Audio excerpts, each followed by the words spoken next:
Hello, everyone. This is a video lecture on Chapter 4 for Healthcare Analytics. Okay, this is basically analyzing categorical variables. We'll talk about the rates and proportions to statistical methods, and then we'll talk about some of the more commonly used descriptive and inferential statistics. And some of these we've already heard about. With categorical variables, data elements represent categories.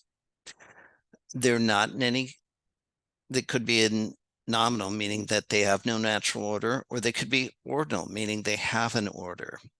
And some of the common ones we see are gender, discharge status, whether a patient's dead or alive, and so on. You can think of these as categories. We can have male or female, discharged home or to a SNF, dead or alive. And some of the more common rates that we see, we think of these things that we see in healthcare as a rate. And a rate, as we talk about in the statistics class, is the amount of time something happened versus the amount of compared to the amount of time something did actually happen. That's a proportion or fraction. We put it in hundredths, which is a percentage, and then we get figures like 50% mortality, 2% infection rate, and so on. So to do this, we have to understand the numerator and the denominator of each rate. And the numerator is the number of subjects that meet the criteria to be measured. So with the mortality rate, it would be the number of deaths. The denominator, or the bottom number of the fraction, is the count of the individual subjects that meet the criteria to be measured. So in other words, if you had a patient population within the hospital of 100 and you had 5 deaths, you could have had 100 deaths, but you only had 5, so you have a 5% mortality rate. So that's the numerator divided by the denominator multiplied by 100 or put into a percent. And the other example they give you here is the 30-day readmission rate for COPD. So the numerator would be defined as the number of patients discharged with the principal diagnosis of COPD and readmitted within 30 days. And the denominator, in other words, all the patients that could have conceivably met that criteria, would be all patients discharged with the principal diagnosis of COPD. And then there's exclusion criteria, and these are kind of carve-outs. So these are things like, are we looking at adults only? Are we looking at gender-specific rates? Are we looking at immunocompromised patients and so on? And we talk a little bit about this in statistics as well. And we talk about things like an inpatient census, and that's the number of patients that are in the facility at the same time every day. And normally measure this at midnight. So at midnight, everybody's who is admitted is staying in the hospital. And that's the number of patients in the facility at a set point in time. The daily inpatient census is the number of patients in facility at the same set time, plus any patients that are both admitted and discharged during the day, like a same-day admit, what have you. And resources are used to treat these patients, even though they were admitted on the same and discharged on the same day. So you want to keep track of them. And this is probably could be a more relevant statistic than the inpatient census for monitoring resource consumption. When we talk about an inpatient service day, that's a particular day that we have a census, right? So if we have 30 days in a month and we have an inpatient day, we have 100 beds, we could conceivably have 30 times 100, 3,000 inpatient days, right? So then when we look at the average inpatient census, we're looking at the number of inpatient service days that are averaged over a set period of time. So the average would be the number of inpatient service days for the period, and then the denominator is going to be the number of days in the period. So here's an example. Let's walk through this one together. The hospital inpatient census on January 15th is 102. 15 patients are admitted, 3 are discharged, and 1 patient's admitted and dies on the 16th.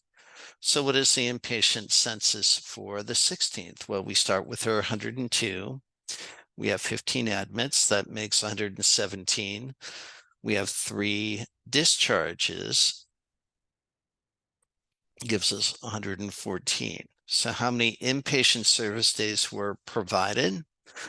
Well, we have 102 plus 15, as we discussed earlier. We had the 3 discharges, but we had 1 person who was admitted and died the same day of admission. So that actually moves it up 1 to 115. If the number of inpatient service days for the first calendar quarter was 9,015, what is the average inpatient census for the quarter? And basically what we do is we take those inpatient service days for the period and the number of days in the period. So if we have a first calendar quarter is January, 31 days, February, 28 days, and March, 31, the numbers would be 31 plus 28 plus 31, which is 90. Then we would divide the number of inpatient service days by the number of days in the period. So if we had 9,015, we'd divide 9,015 by 90. We would therefore wind up with 100.2, excuse me, days. We have other utilization rates. And again, think of these as the number of times something happened compared to the number of times something could have happened. So a cesarean rate would be the number of C-sections performed divided by the number of deliveries. The inpatient occupancy rate would be the number of inpatient service days divided by the number of bed days in a period. In other words, the number of available beds that were there each day for the time period. And of course, if the number of beds changes, if some of them go out of service, we have to reflect that when we're calculating the number of bed days. We talked about mortality rate and autopsy rate.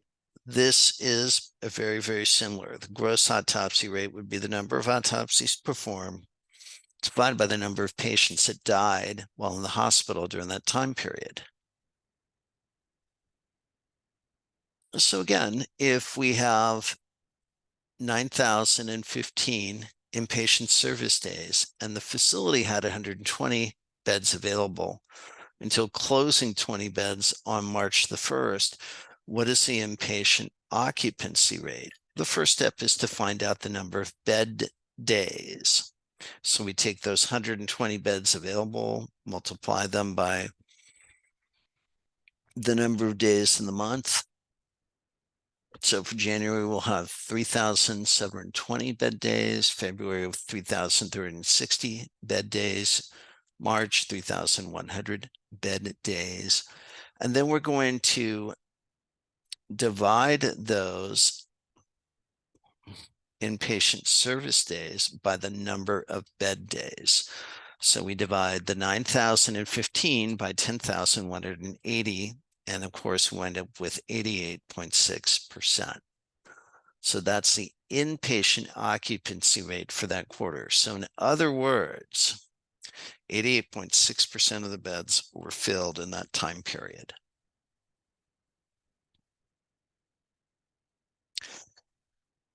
In this example, AMC Hospital discharged 256 patients during November. 10 of them died. 2 of them died the same day they were admitted. So what are the gross and net mortality rates? The gross mortality rate would be 12 divided by 256 discharged patients, or 4.7%. However, the net mortality, when we subtract out the two that died the same day they were admitted, would change down to 3.9%. And again, another example, very similar. AMC Hospital discharged 256 patients during the November. 10 of them died. 2 of them died the same day they were admitted. 4 were autopsied. 1 was transferred. What is the gross and net autopsy rate? The gross rate, of course, it would be 4 divided 12 or 33.3%. The net, which would subtract out the 1 death that went to the coroner's office for a medical examiner's case, would be 4 divide 12 minus 1, or 4 divide 11, which is 36.4%.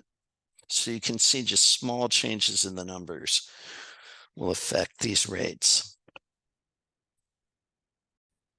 And here's a chart you might want to take note of in case you're taking our statistics class very soon. This gives the statistic and the definition of the formula. It's also in the book, so it's nothing urgent, but just let you know that it's out there. With population health and epidemiology being, of course, the study of patterns in disease, we talk about incidence rates versus prevalence rate. And a lot of people use these interchangeably. They're actually somewhat different. Incident rate is the number of new cases of a disease divided by the population at risk. Prevalence is the number of cases of the disease divided by the population at risk for acquiring the disease. So it's basically telling us the number of cases that exist versus the number of new cases. And they give some examples here. I would encourage you to do these on your own. It's helpful just to walk through the numbers. But now we'll get into descriptive statistics. Descriptive statistics is basically dealing with proportions. So each subject either has or does not have an attribute that's being counted.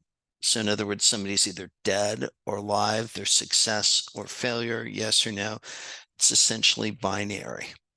And we have these coded in different ways in systems. If an attribute is present, we say it's +1. If it's not present, it's a 0. And we have all these things in these examples here that we code male and female to female is 1, male is 0. And then they come up with these ratios. In this case, 40% of patients are females.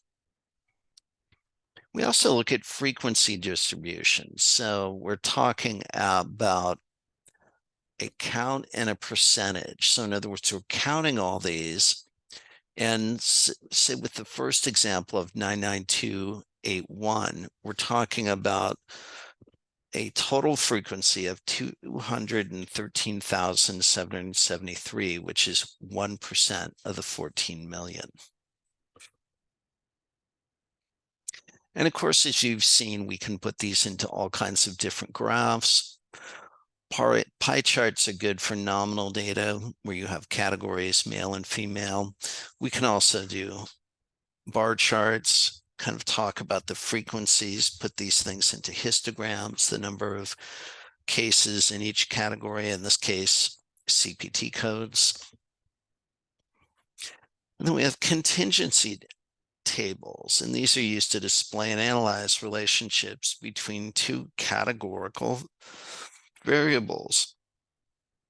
And as it describes here, 62.5% of female patients are discharged home, 41.7% of male patients are discharged home. Is this random, or is this a relationship that we can take a look at? This is where we use hypothesis testing to test this. And then, of course, we have ranks and percentiles. Ranks and percentiles is basically kind of almost like your SAT score. I scored in the top 1%, or I scored in the 55th percentile, right? So the 25 percentile means 25% of the values in the sample are less than 25%. Likewise with 50%, 50% of the values in the sample are less than the 50 percentile. And 75, same type of thing. I think people get the idea here. And we'll get more into inferential statistics in the next video lecture, but here's just something to get you started. The hypothesis test. This is a statistical technique to determine if the evidence values present in a random sample are strong enough to make a conclusion. The null hypothesis, which some of you may have heard of, is basically status quo, meaning there's no relationship between, say, gender and discharge home.